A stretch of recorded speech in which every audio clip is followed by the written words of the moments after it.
bem? Como é que vocês estão? Vamos iniciar nossa semana de orações antes das aulas.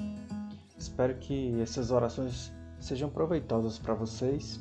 A gente acredita que o conteúdo da Bíblia, o conteúdo dessa tradição que é milenar, ela vem a iluminar os passos de cada um de nós, especialmente de vocês, professores e estudantes, que têm conosco compartilhado essas reflexões. Vamos lá, então? Hoje a gente vai continuar com o Evangelho de Mateus. Digo-lhes a verdade. Tudo que vocês ligarem na terra será ligado no céu.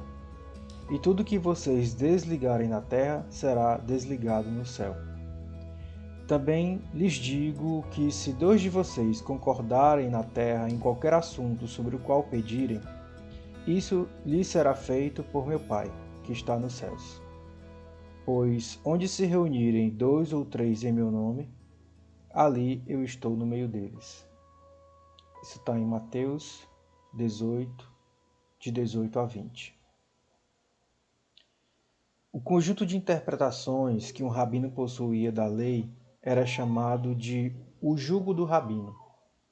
Quando um rabino era reconhecido com autoridade suficiente para assumir ou para possuir o seu próprio jugo e oferecer aos seus discípulos uma interpretação da lei, dizia-se que aquele rabino havia recebido, aspas, as chaves do reino.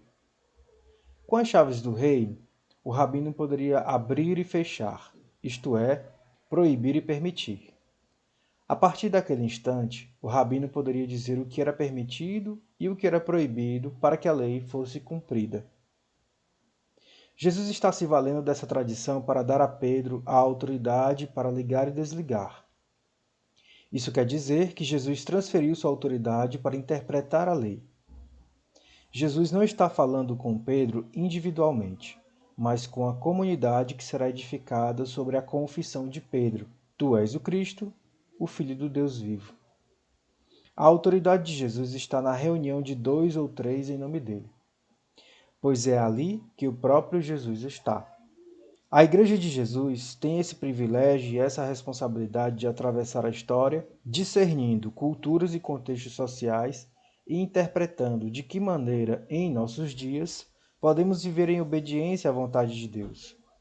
A prerrogativa de ligar e desligar jamais é individual, é coletiva, é comunitária. Assim como costumes culturais mudam, também as aplicações dos valores e da ética do Reino de Deus também mudam. As comunidades dos discípulos de Jesus têm nas mãos as chaves do reino. Elas podem e devem atualizar a vontade de Deus para cada nova geração.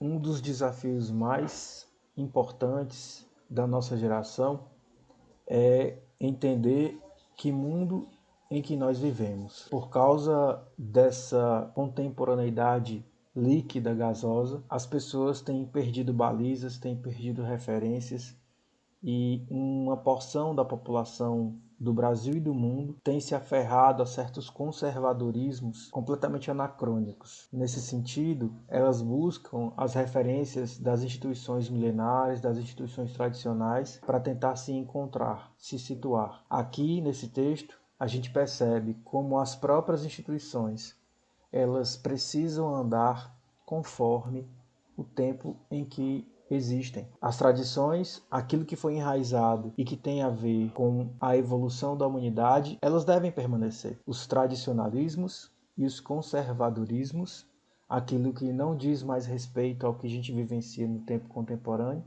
essas precisam ser deixadas para trás, principalmente quando estão embebidos de preconceitos e discriminações. Continuemos nosso dia em nome do Pai, do Filho e do Espírito Santo. Amém.